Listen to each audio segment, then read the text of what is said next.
આજે આપણે ગુંદાનું એકદમ સ્વાદિષ્ટ અથાણું બનાવીશું।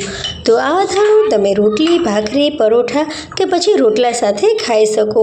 આખું વરસ સચવાય તેવું આપણે ગુંદાનું અથાણું બનાવીશું। ગુંદાનું અથાણું બનાવવા માટે મેં અહીંયા 1 કિલો જેટલા મીડિયમ સાઇઝના ગુંદા લીધા છે। બહુ મોટી કે બહુ નાની સાઇઝના ગુંદા ન લેવા। આપણે અહીંયા ગુંદામાંથી ઠળીઓ કાઢવા માટે દસ્તાનો ઉપયોગ કરીશું। તમને જે પણ રીત પસંદ હોય એ રીતનો તમે ઉપયોગ કરી શકો છો।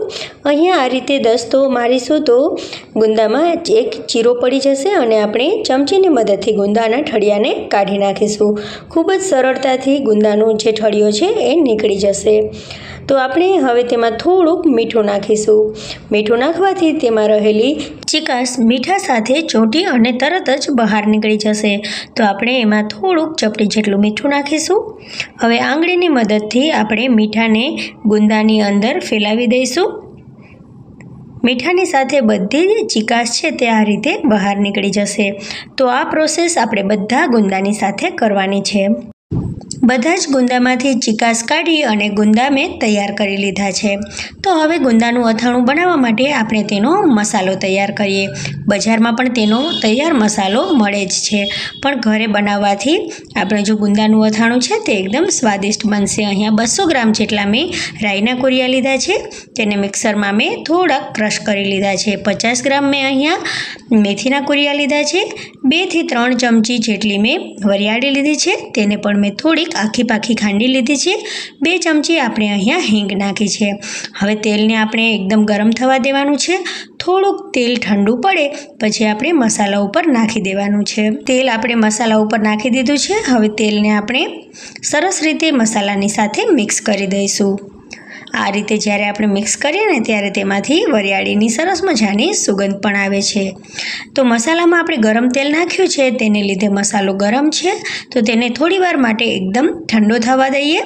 ત્યાં સુધીમાં આપણે કેરીને ખમણી લઈએ। તો અહીંયા મેં 4 કેરી લીધી છે। અહીંયા મેં દેશી કેરીનો ઉપયોગ કર્યો છે।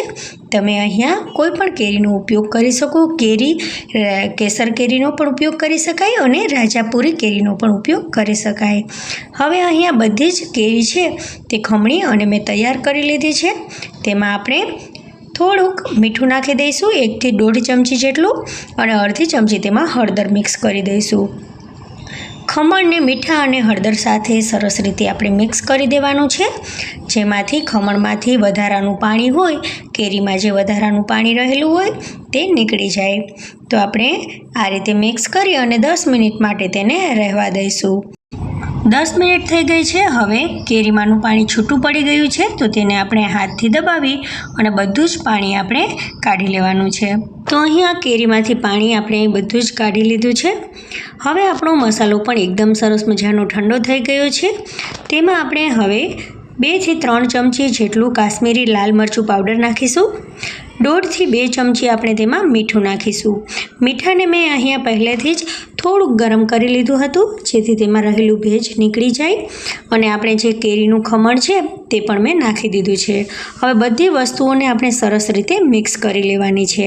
તો અહીંયા આપણો એકદમ ખાટો અને સરસ મજાનો ગુંદામાં ભરવા માટેનો મસાલો બની અને તૈયાર થઈ ગયો છે। હવે જે ગુંદા આપણે ચીકાશ કાઢી અને તૈયાર રાખ્યા હતા તેમાં આપણે આ મસાલો ભરવાનો છે।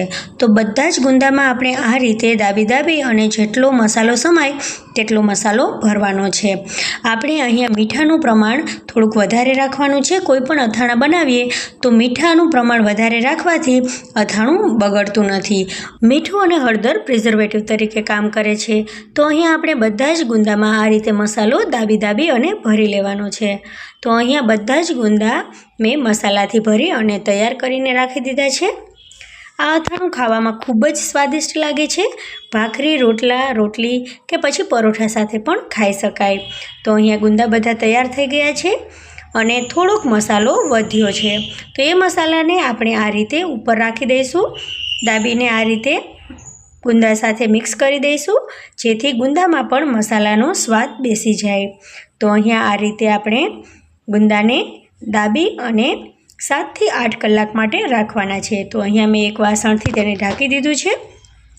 7 થી 8 કલાક થઈ ગઈ છે હવે ગુંદાનું જે આપણું અથાણું છે તે બની અને તૈયાર થઈ ગયું છે. તેમાં આપણે ગરમ કરી અને ઠંડુ થયેલું ઉપરથી તેલ નાખી દઈશું. હવે તેને સરસ રીતે અથાણા સાથે મિક્સ કરી દઈશું.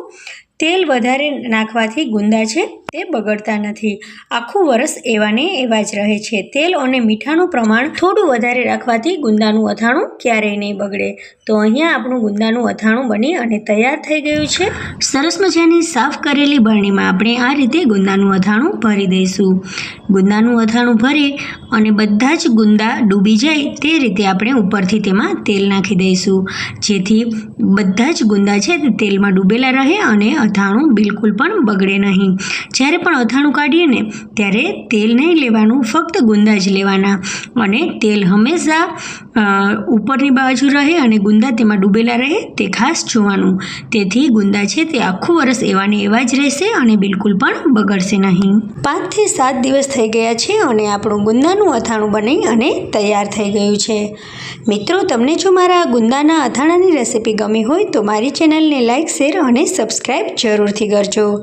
Thank you for watching. મળીએ નવી રેસીપી સાથે. ત્યાં સુધી બાય, ટેક કેર.